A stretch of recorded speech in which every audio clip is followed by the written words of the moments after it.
Hey guys, welcome to the first video in the beginning to end series for Serial Killers Anonymous, which will eventually cover every single step in my process for getting this book ready for publishing through KDP, which I do the ebook and 2 paperback formats, as well as the process of actually publishing it through KDP. So this will include all of the edits, all of the formatting, all of the cover design, the uploading to KDP, fixing any errors that arise during that process, the ordering proof process, the going through the proof process, and more. There's a lot to do. Unlike I've done in the past, each one of these sections of preparing the book will be broken up into their own playlist so I can refer back to it in later videos to make it easier on you guys and to make it easier for me.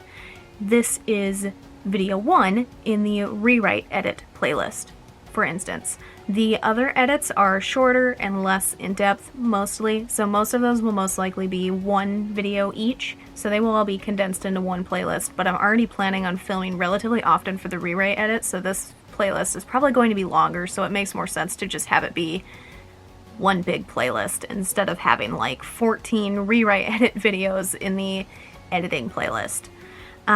So for the first video here, I want to give you a look at the rough timeline that I'll be using to edit Serial Killers Anonymous in between all of my other works. But first, before we get into the timeline and what other works means, I'll give you a little backstory on what the hell this book is about in the first place. Serial Killers Anonymous follows Nicole Cooper, a vigilante serial killer, as she joins a support group for serial killers as a way to have her perfect hunting grounds. After finding out that the killers in the group are actually there to fight the urge rather than to harm anyone else, she grows conflicted on what is the right move to make. Is it to kill the serial killers because they used to harm people and that's still vigilantism, or is it no longer vigilantism because they aren't doing it anymore?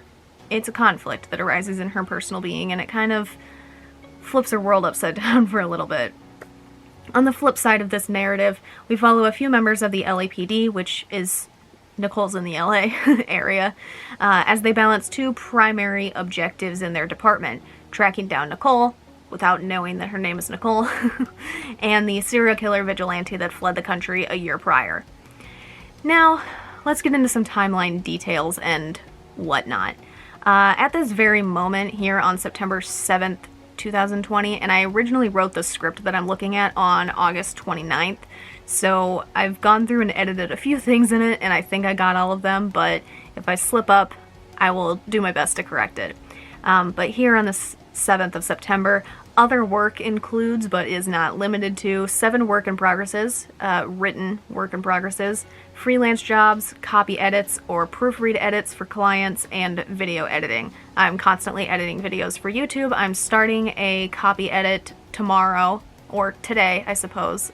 It's 5:13 in the morning, so sometimes I forget what time of day it is. But I'm starting a copy edit for a client today, and I have a copy edit, a short one, to do in exchange for a review for my website. And those are all things that I'll be working on in between, and I need to throw a few more written work in progresses into the mix here soon. So that's what I'm working in between. But on the 29th of last month, I started with step 1 of this process, and it's not a process that I've done previously. I've been doing the rewrite edits as the first edit of my process for a little while, but that was always just the first step. But this time, it had been a while since I had been in this book. I think I wrote it in 2016, maybe 17. I don't remember. But it had been a while, so I wanted to go through it and see what it looked like because I didn't remember when I wrote it. So I sat down with the first draft of Serial Killers Anonymous open on my phone, and I had a notebook there with me, and I read through the book to take notes on the events that occurred in each narrative of the book, as well as each scene in the book. So I ended up taking notes that were like POV Nicole, and then I wrote down what that scene was about. So I would say that Nicole Cooper, our vigilante serial killer, is the primary main character of this book.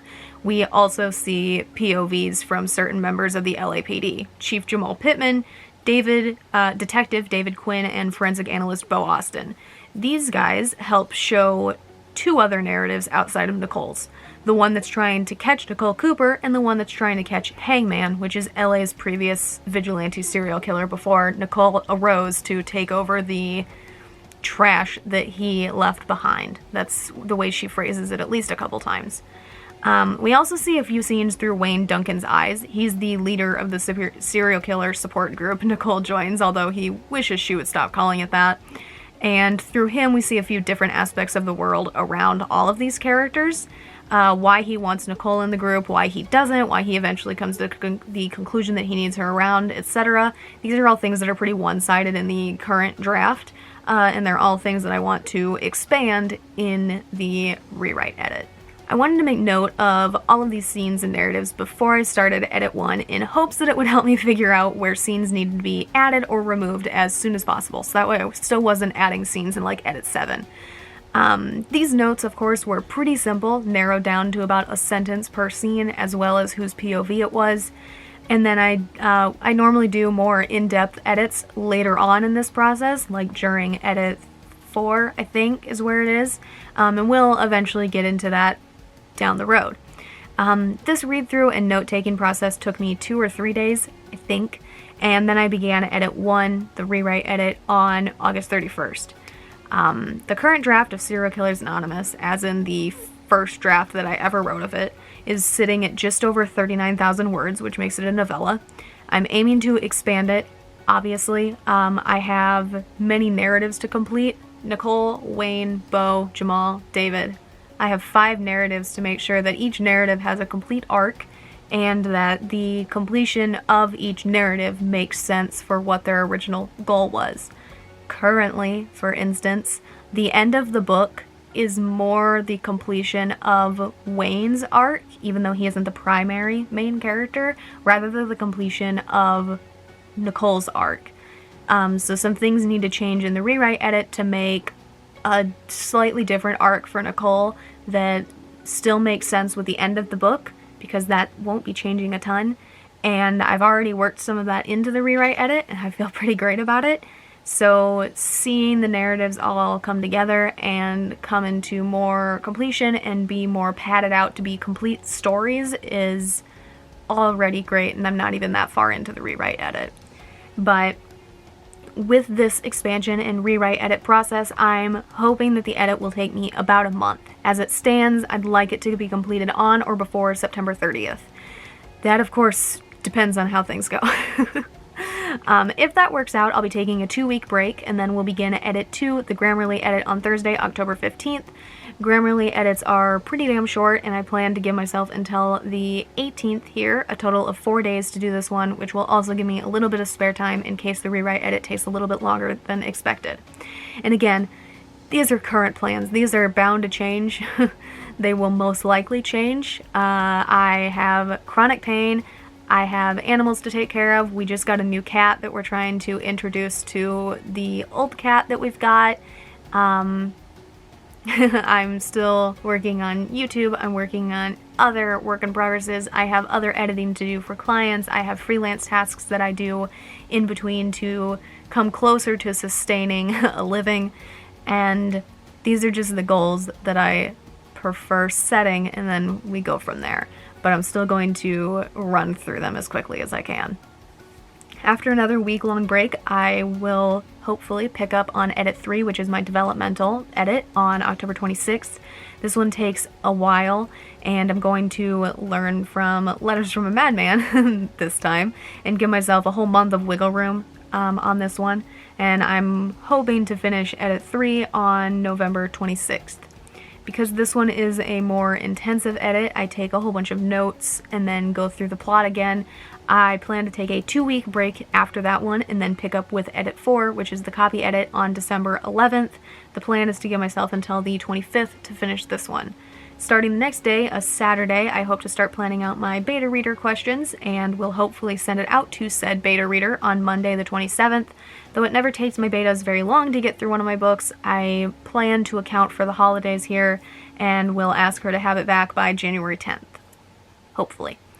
This will also give me time if I fall behind on the other edits. The 10th is a Sunday, and I plan to use that and Monday to go through the feedback and make note of what might need to change based on the responses that I was given by my beta. And then on January the 12th, it'll be time to dive into edit 5, which is a different font edit, which is exactly what it sounds like. I'm going to give myself roughly 2 weeks here and plan to have it done on or before January 26th. After a week-long break, I'll start edit 6, which is the read aloud edit, and I'll start that on February 3rd. I'll give myself about 2.5 weeks for this one, just in case I skip a weekend with access to the computer, and I'll shoot for completion by February 21st. Take another week off, come back fresh on March 1st for edit 7, which is another copy edit. Hope to have this completed on or before March 15th, and then picking up about a week later on March 23rd, I'll dive into the final edit before the proofread, which is the final Grammarly edit. The 26th of March is Ashes in the Light's birthday, so I will aim to have this one completed on the 28th in case I decide to do anything for Ashes in the Light's birthday, like I did this year. After another little break, I'll start formatting the normal font paperback on Thursday, April 1st. I used this format for the final proofread of the book, so I have to do that before I can do the proofread. This formatting process normally takes me about 4 days, and since I'll be recording it and usually can't film much on the weekends, I'll aim for April 6th, which is a Tuesday, as my completion date for that formatting process. I'll begin edit 9, the proofread and final edit of my process, the following day on the 7th, aiming for completion on the 21st. From here, it'll be time to format the large font and get both paperbacks put into KDP so I can get the dimensions for the covers, and then it will be time to design the covers. Hopefully, May 5th is the longest that the cover process will take. Hopefully. Everything from here forward is based entirely on receiving my proofs and how long they take to get here, how long they take to ship, if everything looks okay, if I need to change anything, etc., if I need to order new proofs, depending on what kind of changes are made. I'll discuss further timelining down the road when I have more specific answers on how long it will take to receive the proofs and format the ebook and get everything ready for order. And I'll also talk about changes in timelining if I start falling behind on these edits. But as it stands, it looks like I'll have a release sometime between the end of May and the end of July.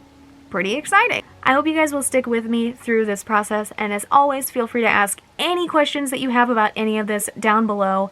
I'll do my best to answer them either in a response directly to you in a video or in this series as a whole, as in this series or in its own separate video. But that is all that I have for video 1 here. If you enjoyed this video, a like is always appreciated, and if you'd like to stay updated on my writing, my editing, the gaming videos I upload roughly every Friday, or anything that I do on the channel in between, feel free to subscribe. All the links to my authors pages, as well as links to my social media, are in the description down below. Thank you guys so much for watching, and I'll see you in the next one. Bye for now.